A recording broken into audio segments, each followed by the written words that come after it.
Hello everyone, today we will learn form of a verb. आज हम verb की forms के बारे में बात करेंगे।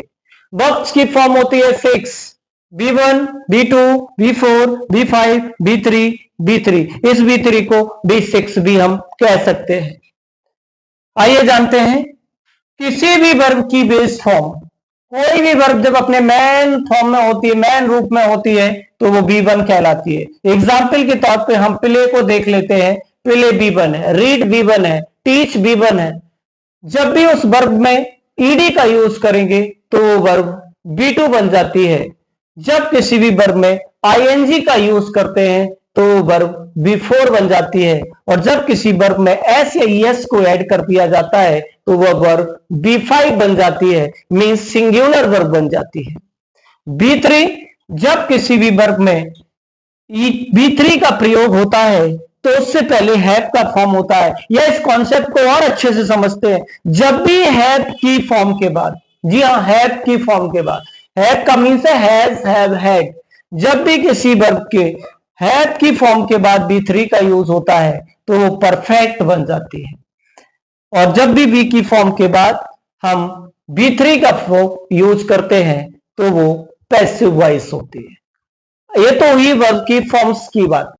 आइए अब हम वर्ब के नाम को भी जान लेते हैं। वर्ब के नेम्स, जी हाँ, वर्ब के नेम्स होते हैं, वर्ब की वैल्यू होती है।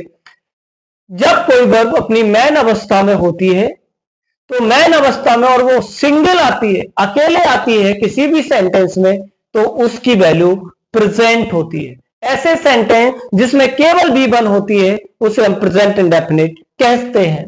जब कोई पास में वर्ब होती है और वो सिंगल होती है तो वो B2 कहलाती है, जिसकी वैल्यू पास्ट होती है, जिसे पास्ट इंडेफिनिट कह सकते हैं। B4 में आईएनजी का यूज होता है। जब भी किसी वर्ब में आईएनजी का प्रयोग होता है तो वो वर्ब कॉन्टिन्यूअस कहलाती है।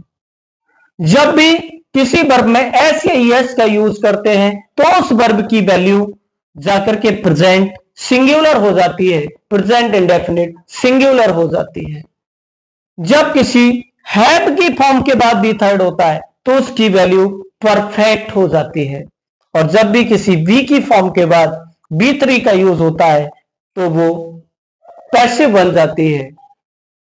दोस्तों, डियर स्टूडेंट्स, अगर इन वर्ब्स की फॉर्म को, अगर इन वर्ब्स की वैल्यू को अगर आप सही से समझ जाते हैं, इसका कॉन्सेप्ट क्लियर कर लेते हैं, तो मैं एक आपके फायदे की बात बता रहा हूं। ये मेरी गारंटी है आपसे कि आप फिर कभी भी लाइफ में टेंस को पहचानने की गलती नहीं करेंगे। आप स्ट्रक्चर्स ऑफ सेंटेंस को इतनी आसानी से कर पाएंगे, यह आपके लिए एक इजी कॉन्सेप्ट बन जाएगा और आसानी से पीस ऑफ केक बना करके आप टेंस के स्ट्रक्चर को पहचान सकते हैं। और न सिर्फ सेंटेंस के स्ट्रक्चर को पहचान सकते हैं, बल्कि आप एक्टिव और पैसिव को भी बड़े आसानी से कर सकते हैं। तो आज मैंने आपसे बात की, वर्ब की 6 फॉर्म होती है, B1, B2, B4, B5, B3, जिसको B6 भी बोल सकते हैं। उनकी वैल्यू के बारे में बात की। B1 की वैल्यू प्रेजेंट इंडेफिनिट होती है, B2 की पास्ट इंडेफिनिट होती है, B4 की कॉन्टिन्यूअस होती है, B5 की प्रेजेंट इंडेफिनिट सिंगुलर होती है, B3 की वैल्यू परफेक्ट होती है जब वो हैव के बाद आए। और अगर B की फॉर्म के बाद आती है थर्ड फॉर्म तो पैसिव बन जाता। बी की फॉर्म के बारे में हम अगले वीडियो में चर्चा करने वाले हैं। हैव की फॉर्म के बारे में भी हम अगले वीडियो में चर्चा करने वाले हैं। अगर आप इनको समझ जाएंगे, टेंस आपके क्लियर हो